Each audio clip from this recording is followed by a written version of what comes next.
Antes de mergulhar nesta história incrível, considere se inscrever no canal e ativar o sininho. Cada história aqui tem algo a dizer, e você não vai querer perder nenhuma. O sol de julho batia forte nas estradas empoeiradas de Riacho-Willow, uma pequena cidade no sul dos Estados Unidos, onde o calor parecia entorpecer o bom senso tanto quanto as mentes. As cigarras cantavam insistentemente como se quisessem mascarar o silêncio pesado que envolvia as ruas. As persianas estavam semicerradas, as calçadas desertas e os olhares, por trás das cortinas fechadas, eram tão estreitos quanto as mentalidades que ali residiam. À primeira vista, Willow Creek era uma cidade pacífica. Suas casas de madeira pintadas à mão, seus jardins bem cuidados e seu pequeno centro ostentavam uma igreja, uma loja de ferragens e um restaurante que ainda servia milkshakes tradicionais. Mas por trás dessa fachada charmosa, escondia-se uma realidade muito mais sombria. Racismo latente, oculto em conversas casuais, em olhares penetrantes nas escolhas invisíveis das autoridades locais. Figuras locais de ordem, incluindo alguns policiais e administradores da cidade, ainda se viam como guardiões de uma ordem estabelecida. Eles não gostavam de forasteiros, especialmente aqueles que, com sua mera presença, destruíam a ilusão de sua superioridade silenciosa. Naquela manhã, no cruzamento da rua Jefferson e Oak Lane, um estrondo surdo fez algumas cabeças olharem para cima. Um veículo militar todo-terreno, preto fosco, com vidros escurecidos, parou silenciosamente em frente a um posto de gasolina. Os pneus rangeram levemente no cascalho quente. A porta se abriu com um clique agudo. Uma mulher negra desceu reta, firme e imponente. Ela usava jeans escuro, botas de couro surradas e uma jaqueta caqui ligeiramente aberta sobre uma camiseta cinza. Seu rosto, marcado pela experiência, exalava determinação. Seu cabelo estava preso para trás e seu pescoço era adornado com uma discreta placa de metal, gravada simplesmente: Fields Ayanna, Exército dos Estados Unidos. Ela não precisava de uniforme para que sua postura falasse por si. Seu jeito de andar, de olhar, até mesmo de respirar, exalava disciplina, vigilância. Ela era uma daquelas mulheres que não podiam ser ignoradas. Não por sua arrogância, ela não tinha nenhuma, mas pela gravidade silenciosa que impunham aos que a cercavam. Seu olhar percorreu calmamente os arredores. Ela respirou fundo, sentiu o ar pesado e saturado de calor. Uma missão pessoal discreta, quase banal para qualquer um: visitar sua mãe hospitalizada, sofrendo de um câncer em remissão. Uma mulher forte, ex-professora que a criou sozinha, com firmeza e dignidade.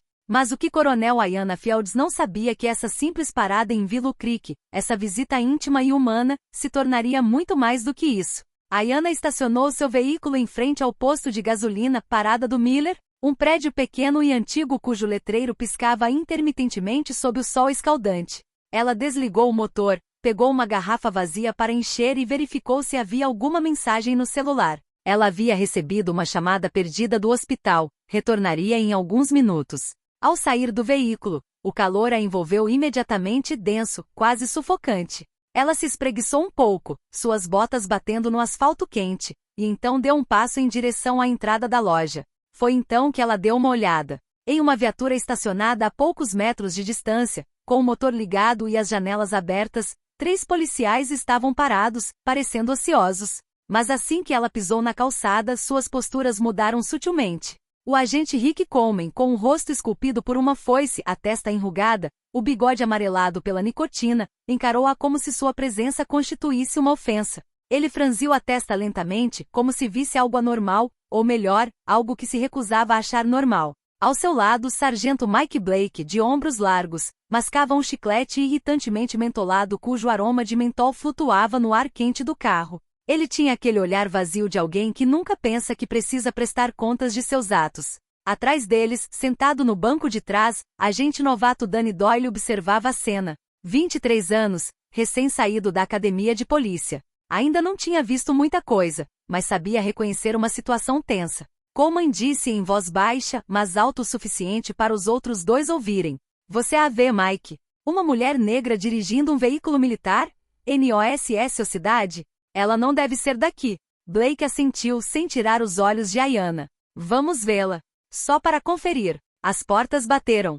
Os 2 homens saíram lentamente, cada um ajustando o cinto e colocando a mão no coldre. Não de forma ameaçadora. Ainda não.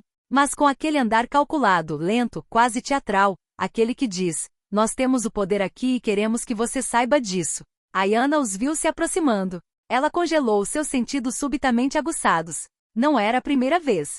Ela já tinha visto aquilo antes. Mas sentiu, como sempre, aquele arrepio gelado percorrer sua espinha, aquela mistura de alerta, cansaço e raiva controlada. Coleman falou primeiro com a voz áspera. Senhora, seus papéis. Ayana olhou nos olhos dele. Ela não estava agressiva nem assustada. Apenas calma. Por quê? Ela perguntou educadamente sem levantar a voz. Verificação de rotina. Você se encaixa na descrição. Blake respondeu, como se estivesse recitando uma desculpa decorada. Ela não discutiu. Sabia como aquilo se desenrolaria. Qualquer palavra poderia ser distorcida contra ela. Abriu a carteira, entregou a carteira de motorista e o cartão militar, simples e imaculado, que dizia claramente: Coronel Ayana Fields, Forças Armadas dos Estados Unidos. Coleman mal olhou. Não leu nada. Apenas a olhou de cima a baixo, como se avaliasse se a presença dela naquele veículo, naquela cidade, naquele uniforme, mesmo em trajes civis, tinha alguma legitimidade. Ele acenou para Blake. Saiam do carro. Mãos no capô. Ayana não se moveu imediatamente. Seu olhar escureceu, mas ela se controlou. Respirou fundo. Oficiais, vocês estão cometendo um erro. Convido-os a reler os documentos que acabei de entregar. Seu tom era firme, mas ainda perfeitamente respeitoso. Coleman deu de ombros. Blake, já atrás dela, agarrou seu braço com força e a empurrou violentamente contra o capô quente de seu próprio veículo. Obedeça, senhora. E pare de falar. A dor do metal queimado pelo sol perfurou sua pele, mas ela não gritou. Ela o deixou, aparentemente calma, mas internamente congelada por uma raiva controlada. Ela sabia que naquele momento qualquer resistência seria usada contra ela. O policial Doyle, que havia permanecido um pouco para trás, observava a cena com inquietação. Olhou ao redor. Os clientes do posto de gasolina pararam. Um adolescente segurava o celular na vertical. Uma mulher dentro de um carro também filmava com as mãos trêmulas. Blake começou a revistar Ayana rudemente. Nada sobre ela. Ela definitivamente está mentindo. Coleman pegou seu walkie-talkie, pronto para pedir reforços. Mas Ayana não disse sua última palavra. Ayana permaneceu calma. Seu rosto não demonstrava nada, mesmo com as mãos grossas e brutais do agente Blake, que se demoravam implacavelmente em seus quadris e costas. Ela respirava lenta e profundamente, como aprenderá em zonas de guerra. Manter a cabeça fria quando tudo ameaça desabar. Ela abaixou o pulso ligeiramente, como se fosse reajustar seu relógio preto de titânio. Esse gesto discreto e preciso desencadeou um protocolo militar de emergência de nível alfa vermelho, reservado exclusivamente para oficiais de alta patente que enfrentam perigo imediato e ilegal em solo americano. Um bip silencioso confirmou a ativação. Apenas 2 segundos depois, seu telefone vibrou brevemente. Era uma chamada criptografada. Ela conseguiu enfiar a mão no bolso, apesar da busca, pegou o telefone e levou o aparelho ao ouvido. Sua voz calma, não havia perdido nada de sua autoridade natural. Aqui é a Coronel Ayana Fields. Código alfa vermelho confirmado. Localização transmitida. Solicito conexão imediata com o Pentágono. Prioridade estratégica. Coleman, que o ouviu claramente, caiu na gargalhada. Blake, ainda agachado ao lado dela, acrescentou com um sorriso de desprezo. O Pentágono? Você está sonhando, minha querida. Você vai acabar numa cela por se recusar a obedecer. E vamos ver o que o seu distintivo diz aí. O policial Doyle, por outro lado, estava começando a perder a cor. Olhou ao redor. Uma mulher filmava de seu carro. Outros transeuntes começaram a sussurrar. Algo estava errado, ele sentia, mas ainda não tinha palavras para expressar. E então, o céu mudou. Primeiro, um estrondo distante. Um som surdo, constante e cada vez mais intenso. O som característico de um helicóptero militar Black Hawk, cortando o ar em baixa altitude. Coleman levantou a cabeça e estreitou os olhos. Blake sentou-se abruptamente. Então veio o caos organizado, metódico, imparável. 3 veículos blindados pretos irrompeu a toda velocidade da rodovia próxima, bloqueando o posto de gasolina em uma manobra relâmpago. Pneus cantaram no asfalto. Portas bateram com o estrondo metálico. Homens e mulheres uniformizados desembarcaram, viseiras abaixadas, armas nos ombros, em perfeita sincronia. O perímetro foi isolado em menos de 1 minuto. Um último SUV mais sóbrio estacionou bem na frente do veículo de Ayana. A porta se abriu lentamente. E General Marcos Delaney apareceu. Cabeça raspada, olhar de aço, uniforme impecável. Um homem conhecido por liderar operações em 5 países e por ser um dos arquitetos do novo Protocolo de Segurança Nacional. O tipo de homem que você nunca vê fora do Capitólio, exceto em uma grande crise. Ele caminhou direto em direção a Ayanna, a multidão paralisada em silêncio total. Até as cigarras pareciam ter se calado. Coronel Fields, está tudo bem? Ele perguntou em um tom sério, mas respeitoso. Ayanna endireitou os ombros. Afastou-se do veículo lentamente, agora que os soldados cercavam a cena. Sacudiu a jaqueta levemente, recuperando a dignidade ferida com precisão cirúrgica. Seu olhar era gélido, mas sua voz ainda controlada. Prenderam-me sem motivo. Ignoraram os meus documentos militares. Revistaram-me à força e usaram de brutalidade sem provocação. Delaney assentiu. Em seguida, voltou-se lentamente para os 3 policiais. Coleman, inicialmente presunçoso, começou a empalidecer. Blake, com o rosto tenso, engoliu em seco com dificuldade. Doyle parecia prestes a vomitar. O general se aproximou deles lentamente, cada passo como um golpe de martelo na arrogância. Senhores, vocês acabaram de prender uma das oficiais de mais alta patente das Forças Armadas Americanas. Uma mulher condecorada por 3 presidentes sucessivos. Conselheira especial do secretário de Defesa. Uma figura nacional. Suas ações, filmadas por múltiplas testemunhas, constituem um crime federal. Ele fez uma pausa. Vocês estão suspensos imediatamente. Suas armas e distintivos. Agora. Coleman finge ser um manifestante, gaguejando. Mas, não poderíamos saber. Delaney o interrompeu bruscamente. Você viu uma mulher negra em um veículo grande e isso foi o suficiente para você. Isso, policial, é seu crime. Blake olhou para Doyle, mas era tarde demais. Os soldados o cercaram, recuperando seus distintivos e armas. Por toda parte, os transeuntes continuavam filmando. Alguns aplaudiam timidamente, outros simplesmente observavam em silêncio, boquiabertos. Uma senhora idosa em uma cadeira de rodas sussurrou. Esta é a primeira vez que vejo a justiça vir do céu. Ayanna virou-se e aproximou-se do general.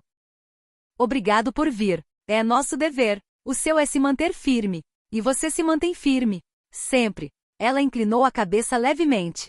E enquanto os policiais eram escoltados até os veículos militares, Ayanna Fields, com o olhar erguido, caminhou pela multidão como um gigante emergindo das sombras. Vitorioso sem ter levantado um punho. O incidente se tornou viral no país inteiro em poucas horas. O vídeo da prisão, capturado de vários ângulos por clientes do posto de gasolina, mostrou tudo: a hostilidade injustificada, a brutalidade da prisão, a indiferença demonstrada aos documentos militares, então, a aparição quase sobrenatural do helicóptero militar e dos SUVs pretos, a chegada solene do general Delaney e, finalmente, a reversão de poder, tão clara quanto elétrica. As imagens foram retransmitidas na velocidade da luz. No Twitter, hashtags #Coronel Fields, #O Pentágono Responde, e #Justiça por Leciel se tornou viral. Em 24 horas, as principais redes de notícias dedicaram edições especiais ao que chamaram de evento sem precedentes. As manchetes na imprensa nacional foram como tapas na cara.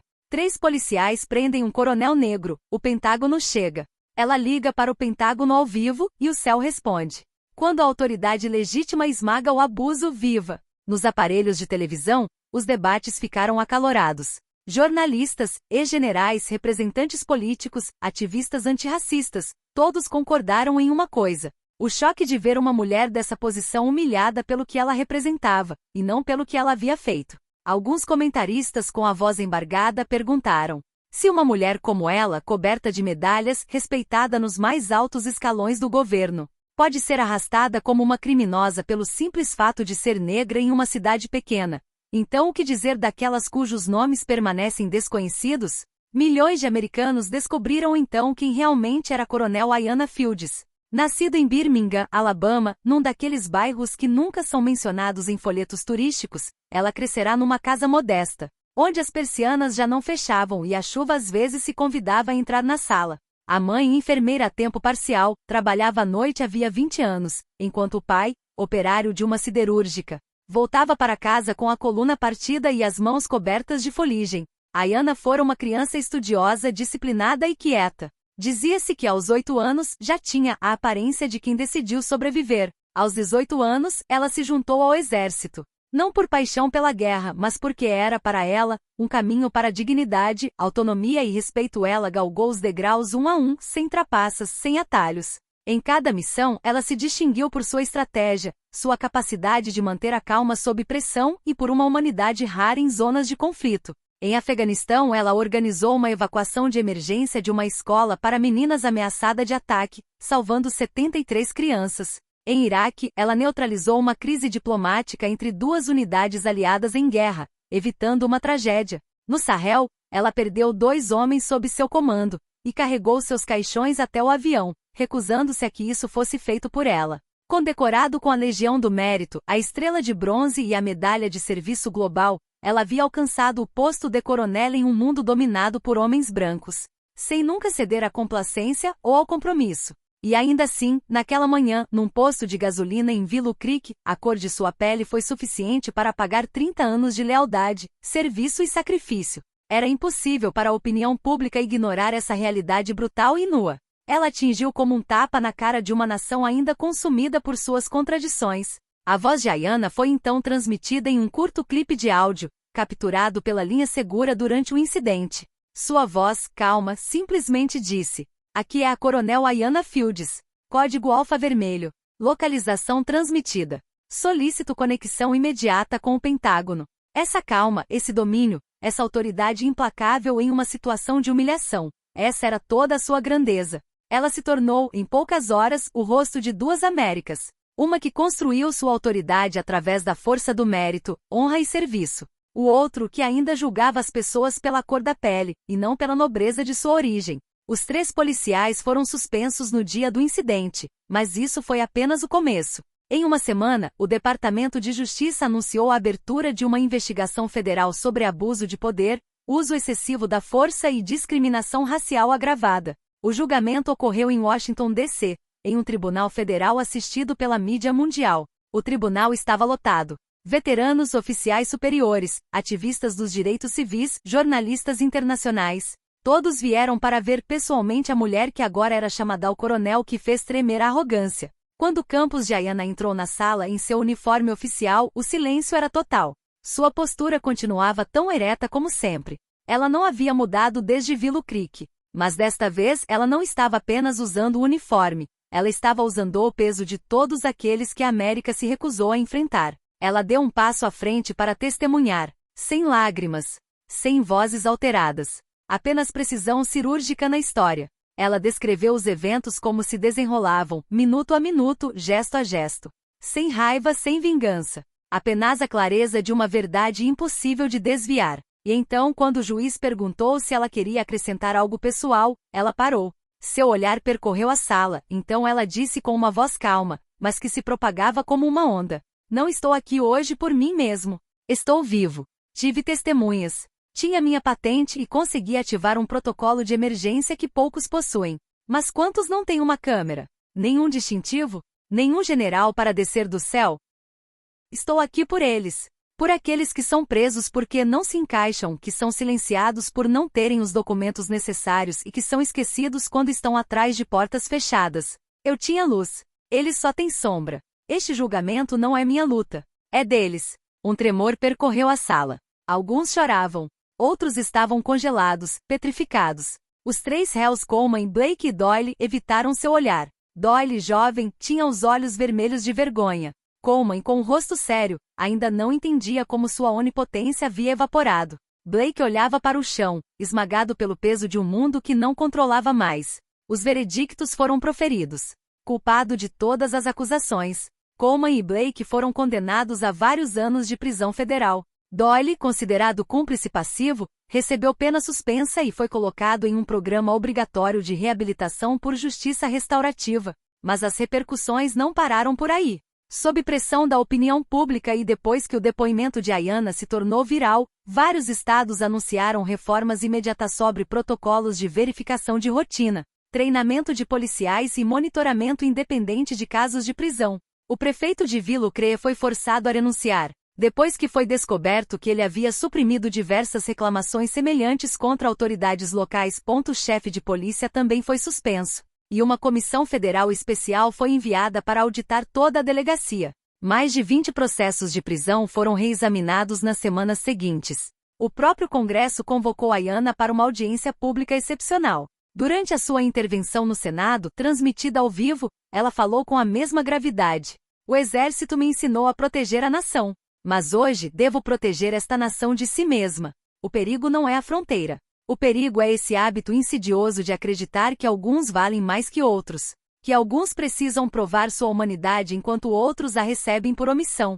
Enquanto essa lógica persistir, nenhum uniforme nos protegerá, nenhuma patente nos limpará da cor da nossa pele. Senadores brancos, tanto democratas quanto republicanos, levantaram-se e a saudaram. Alguns foram formais. Outros estavam visivelmente emocionados. Poucos meses depois, na fachada da base militar de Fort Bragg, foi inaugurada uma placa sóbria, mas poderosa, gravada em mármore escuro, em homenagem ao coronel Ayanna Fields, mulher de coragem, de dignidade, e símbolo de um exército que nunca fecha os olhos à injustiça. Naquele dia, veteranos, jovens soldados e civis de todo o país compareceram à cerimônia. Ayanna não disse nada. Ela simplesmente colocou a mão sobre a placa e olhou para o céu. O mesmo céu de onde a resposta viera naquele dia. E em algum lugar, numa pequena e modesta sala de estar de Birmingham, uma garotinha negra de pijama rosa, estava sentada em frente a uma televisão velha, assistindo à transmissão. Seus olhos brilhavam.